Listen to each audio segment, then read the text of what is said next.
শরীয়তপুরের সখীপুর থেকে বৈষম্যবিরোধী ছাত্র আন্দোলনে নিহত জালাল উদ্দিনের মরদেহ দাফনের ৬ মাস পর কবর থেকে তোলা হয়েছে। পরে ময়নাতদন্তের জন্য মরদেহটি শরীয়তপুর সদর হাসপাতালে পাঠানো হয়। আদালতের নির্দেশে বুধবার দুপুরে বেদরগঞ্জ উপজেলার সখীপুর থানার সখীপুর ইউনিয়নের আনন্দবাজার গণকবরস্থান থেকে এই মরদেহটি তোলা হয়।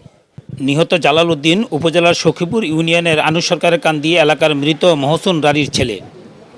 স্থানীয় পুলিশ সূত্রে জানা যায়, নিহত জালাল উদ্দিন ঢাকা মানিকনগরের একজন ব্যবসায়ী ছিলেন। গত বছরের ২০ জুলাই বৈষম্যবিরোধী ছাত্র আন্দোলনের সময় ঢাকা মানিকনগরের বাসা থেকে সন্ধ্যায় মাগরিবের নামাজ পড়তে বেরিয়েছিলেন জালাল উদ্দিন।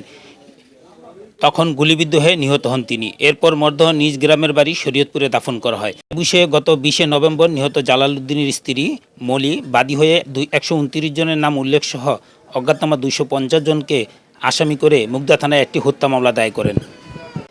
মরদেহ তোলার সময় শরীয়তপুর এক্সিকিউটিভ ম্যাজিস্ট্রেট আসিফ হাওলাদার, মামলার তদন্তকারী কর্মকর্তা এসআই কাইয়ুম, সখীপুর থানা পুলিশ ও নিহত জালালের পরিবারের সদস্যরা উপস্থিত ছিলেন।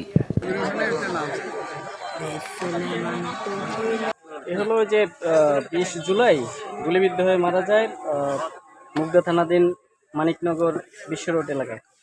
তো পরবর্তীতে নভেম্বর মাসের ২০ তারিখে এর স্ত্রী বাদী হয়ে মামলা করে, হত্যা মামলা।